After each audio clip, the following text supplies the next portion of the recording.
Have you ever had one of those things that you've been asked to do in life that's pretty thankless? If so, then you have a pretty good idea of how the system BIOS may feel. BIOS stands, of course, for Basic Input-Output System, and it essentially boots the system up at startup. It doesn't call attention to itself. It runs invisibly in the background, largely unnoticed. It's called for duty at the startup of the system. It boots the system up, does the power on self-test, and all those other things. Without it, the system will go nowhere.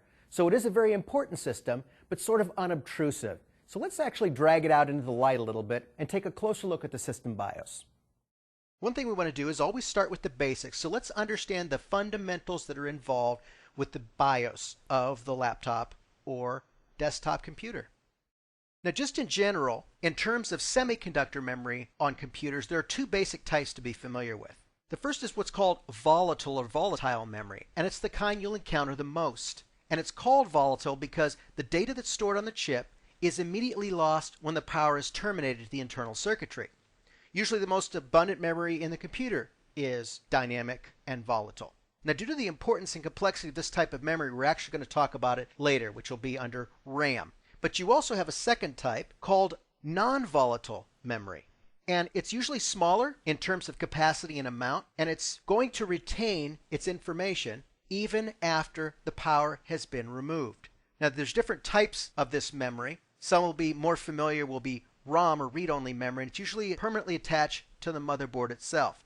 In the world of Cisco networking, there's both a ROM and an NVRAM memory, both of which retain data after power is lost. For the purpose of this lesson, we're going to be dealing with read-only memory and the specific type of read-only memory called the Basic Input-Output System, or BIOS. It's sometimes referred to as quote-unquote a software on a chip, or more commonly, firmware.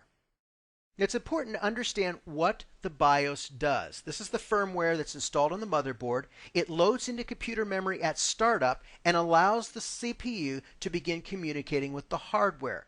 So things like keyboard, video controller, hard drive controllers, and so forth are what the BIOS does. When it first comes online, it performs what's called the POST, or power on self-test, to make sure that memory and other components are actually operating correctly. There are various codes and beeps that you will get if it encounters an error. It enables the CPU to interact with the hardware that's installed in the system, as we said a moment ago. It also determines the location of the operating system and what the boot sequence is, whether it's going to boot directly from the hard disk or from USB or an external drive of some sort. It also enables different aspects of processor support as well. And within the BIOS is an entire array of essential system settings. And incidentally, when you want to upgrade the BIOS, you can actually do it through a number of different methods. Now, while the actual software or firmware is permanently contained in non-volatile memory such as ROM, the BIOS settings themselves are stored somewhere else. And this is in a specialized chip called the CMOS, complementary metal oxide semiconductor. And this stores the settings, but it's not non-volatile memory. It's actually the kind that will lose contents over time. So you actually see the battery that's actually installed on the motherboard here, which keeps that powered. Now, in terms of the BIOS, you'll actually lose the contents of the BIOS, the memory, if power is removed, whether it's battery or AC. For instance, if you have AC power and the system's running, it's not going to lose the settings.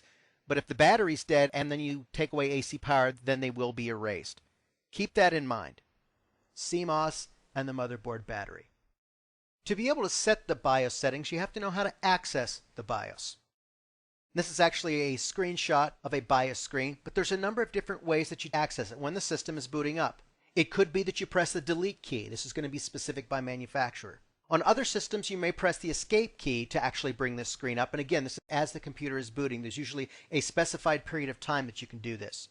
It may be attached to specific function keys. For instance, in my computer, it's the F10 key that actually allows the BIOS to be accessed.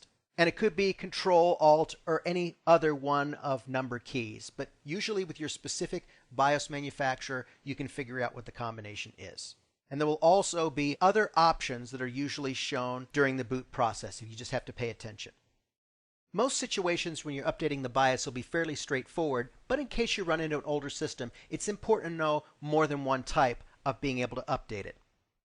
One of the first ways that you may end up having to upgrade the BIOS is actually going to be through a chip on the motherboard. There's a specific type of socket, as you can see here. You get a chip extraction tool, and you actually upgrade the BIOS that way. This is massively obsolete and not required anymore. Then there's the flash BIOS upgrade, which is essentially a software update process.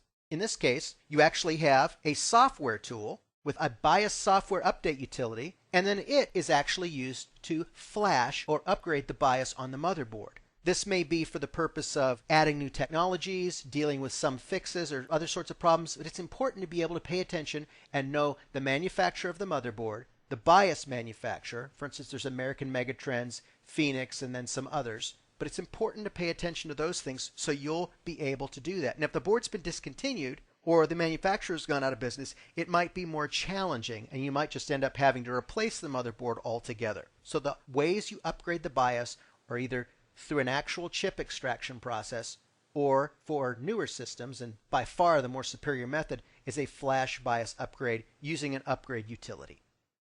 As we wrap up, let's just take a quick review of some important terms for you to remember. The first is ROM, or read-only memory. Remember, this is actually a non-volatile type of computer memory that holds permanent or semi-permanent data. Next, there is the BIOS. This is the basic input-output system. This is the system initialization software, sometimes called firmware, that instructs the system on how to operate when first powering up.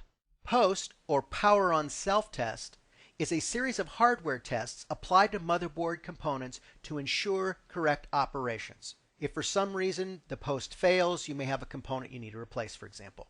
And then you have CMOS, complementary metal oxide semiconductor. This is the specialized RAM chip that stores the BIOS settings and is powered by a small battery on the motherboard. By now you can see that the BIOS is not the most flashy or showy part of the system, but it is foundational for the system actually being able to function. Knowing what those functions are, how to access the different features that go on with it, is essential knowledge for you as a technician. And this can give you an edge that will set you apart from the rest of the pack.